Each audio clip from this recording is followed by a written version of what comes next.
Bonjour à tous.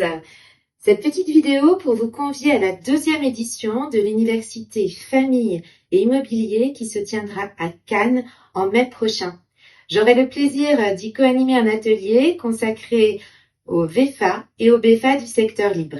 Il nous a été demandé de nous présenter, de présenter l'atelier. Alors mon co-animateur sera maître Olivier Humberger.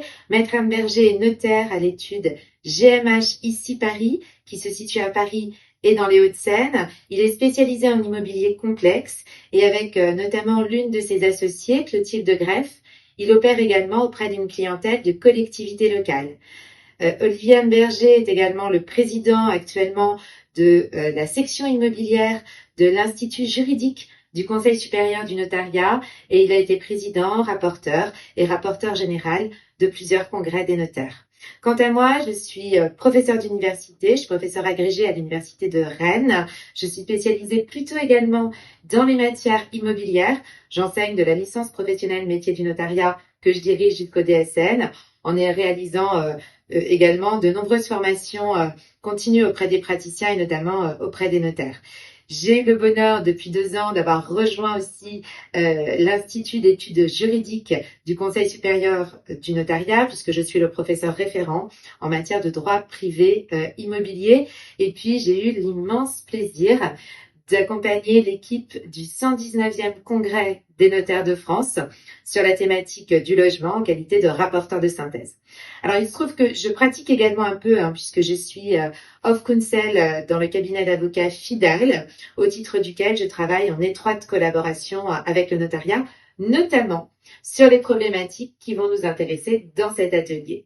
Alors, cet atelier s'intéresse à un couple tout à fait singulier, le couple VFA-BFA, couple qui connaît d'un intérêt particulier à l'heure actuelle. Pourquoi? Parce que la succession des crises sanitaires, militaires ont conduit à des évolution du coût de la construction, évolution des modalités de travail avec l'installation du télétravail, ce qui ne fait qu'accroître le nombre de mètres carrés de bureaux vacants, évolution également des modes de commercialité, de commercialisation, et ceci ajouté à la crise de l'augmentation du coût du crédit immobilier, eh bien le couple VFA-BFA peut constituer une réponse. Pourquoi?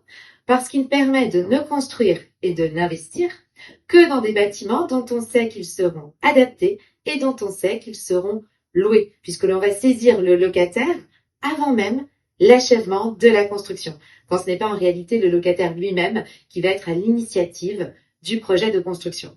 Notre atelier aura une approche théorique, mais surtout résolument pratique, en nous intéressant, nous focalisant sur plusieurs éléments.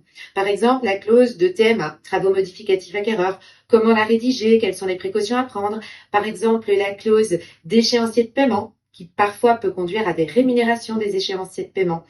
La clause d'évolution du prix, d'évolution des loyers en fonction de plusieurs facteurs, dont, mais pas seulement, le nombre de mètres carrés de surface utile brute qui seront réellement livrés, les clauses d'exécution, tout simplement des contrats, avec la clause d'aménagement, puisque souvent le locataire réclame à pouvoir réaliser lui-même les aménagements, et par conséquent, il faut prendre des précautions, envisager également les problématiques corrélatives en termes assurantiels, et puis bien évidemment, toutes les clauses de garantie.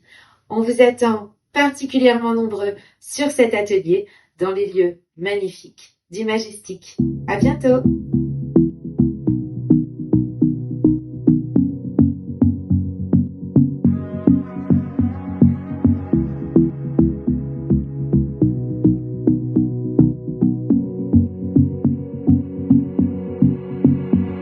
It's all the same, some things never change.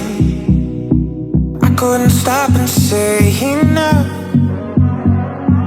It's all the same.